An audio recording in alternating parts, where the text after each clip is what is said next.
इस वीडियो को शुरू करने से पहले मैं आप सभी को ये बता दूं कि वीडियो खास तौर पर उन लोगों के लिए है जो पहले कभी पबजी गेम खेलते थे या खेल रहे हैं या फिर खेलने के बारे में सोच रहे हैं। बहुत से लोगों को पबजी की आदत लग चुकी है और कुछ लोग इसे बुरा भी मानते हैं, लेकिन आज हम उसी पबजी गेम से जिंदगी की कुछ ऐसी सीख सीखेंगे जो आपको पता होनी चाहिए।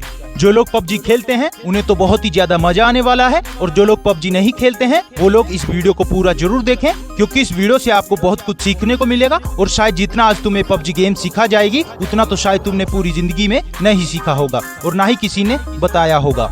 नंबर 1, हमेशा प्लानिंग बनाकर ही खेलें। पबजी गेम से सबसे पहले आपको सीखने को मिलता है कि जीवन में हमेशा प्लानिंग बनाकर ही काम करें। जब भी आप प्लेन से जमीन पर उतरते हैं तो उसके बाद एक सर्कल बनता है। वो सर्कल धीरे धीरे छोटा होता जाता है और आपको उस सर्कल के अंदर रहकर खेलना होता है। लेकिन कई लोग बिना प्लानिंग करे उस सर्कल से बहुत दूर उतर जाते हैं और उसके बाद वो एक दूसरे को मारते रहते हैं और उसके बाद वो ब्लू जोन में आकर खुद ही मर जाते हैं और गेम को कंप्लीट नहीं कर पाते हैं। हमारी जिंदगी में भी यही होता है, हम लक्ष्य कुछ और बनाते हैं और किसी और के चक्कर में पड़ जाते हैं। इसलिए हमेशा अपने लक्ष्य को याद रखें और आगे बढ़ते रहें।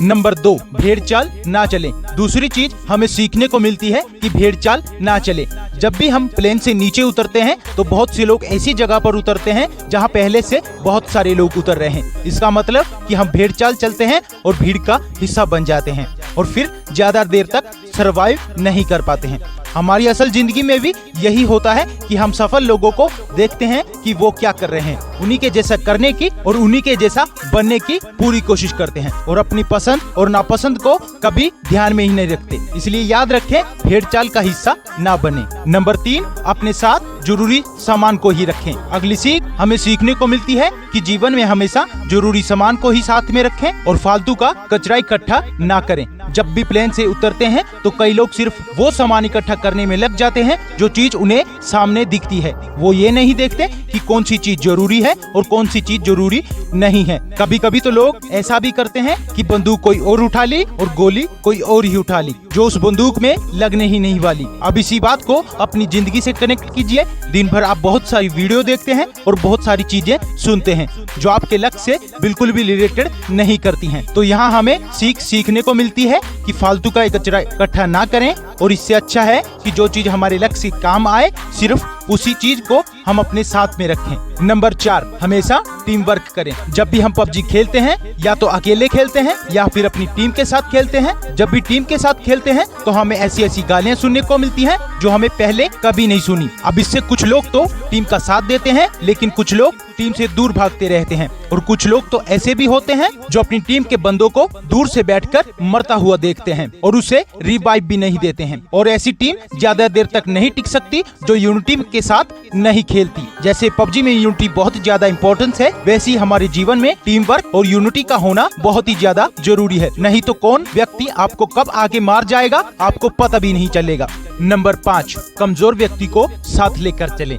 अगली चीज हमें सीखने को मिलती है कि हमेशा कमजोर साथी को साथ लेकर चलें। जब भी हम पबजी खेलते हैं तो हमारे साथ ऐसा कोई ना कोई व्यक्ति जरूर जुड़ जाता है जो नया होता है या जिसे ज्यादा खेलना नहीं आता है, लेकिन हम उसका मजाक उड़ाते हैं। कभी कभी तो ऐसा भी होता है, यदि आप 3 लोग खेल रहे हैं और 2 व्यक्ति वाली कोई कार मिली तो 2 व्यक्ति बैठकर उस पर निकल लेते हैं और उस एक व्यक्ति को पीछे ही छोड़ देते हैं।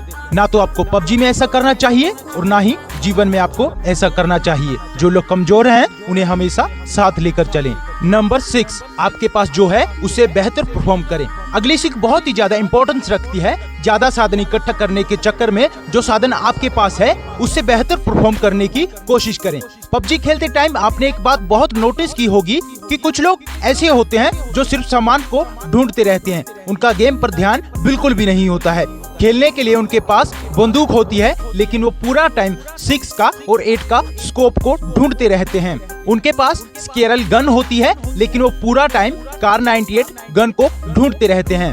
और जब वो बहुत सारा सामान इकट्ठा कर लेते हैं तो सामने से एक व्यक्ति आता है जो उसे छोटी सी गन से मारकर चला जाता है और सारा इकट्ठा किया हुआ सामान लूट कर ले जाता है।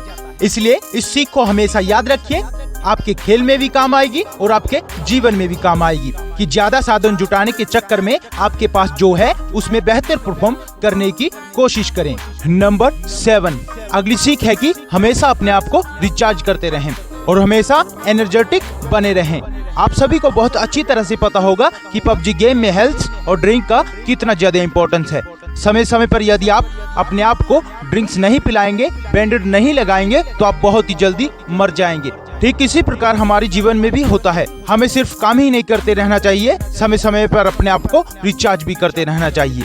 नंबर 8, अगली बहुत ही बड़ी सीख हमें मिलती है कि शत्रु को कभी भी कमजोर ना समझे। जीवन में कभी भी आपको पता नहीं होता है कि सामने वाला शत्रु कौन है, उसके पास कितने साधन हैं, और ऐसा ही हमारे पबजी गेम में भी होता है कि उसके पास कौन सी गन है, उसके पास कितने लोग हैं, उसके पास कितना हेल्थ है, या आपको कभी भी पता नहीं होता है। इसलिए आप दबंग बन के उसके सामने छाती चौड़ी करके खड़े मत हो जाइए, क्योंकि कई बार ऐसा होता है कि एक नया खिलाड़ी भी प्रो खिलाड़ी को मारकर चला जाता है।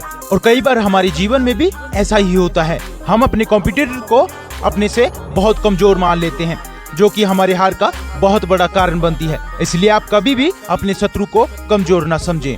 नंबर 9, अगली सीख हमें सीखने को मिलती है कि सही मौके का इंतजार करें।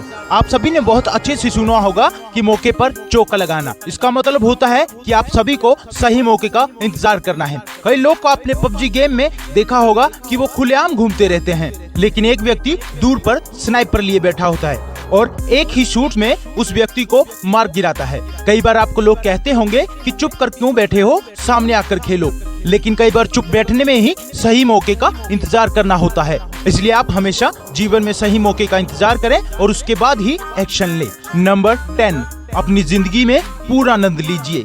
और अंत में सबसे बड़ी जो सीख है, जो जीवन का सत्य भी है, कि जब भी आप मरोगे तो आपके अपने लोग ही आपके सामान को लूट कर ले जाएंगे। इसलिए जीते जी अपनी लाइफ में पूरी तरह एंजॉय कीजिए। जो भी साधन आपके पास है उसका पूरा उपयोग कीजिए, क्योंकि मरने के बाद तो लुटेरे बैठे ही हैं।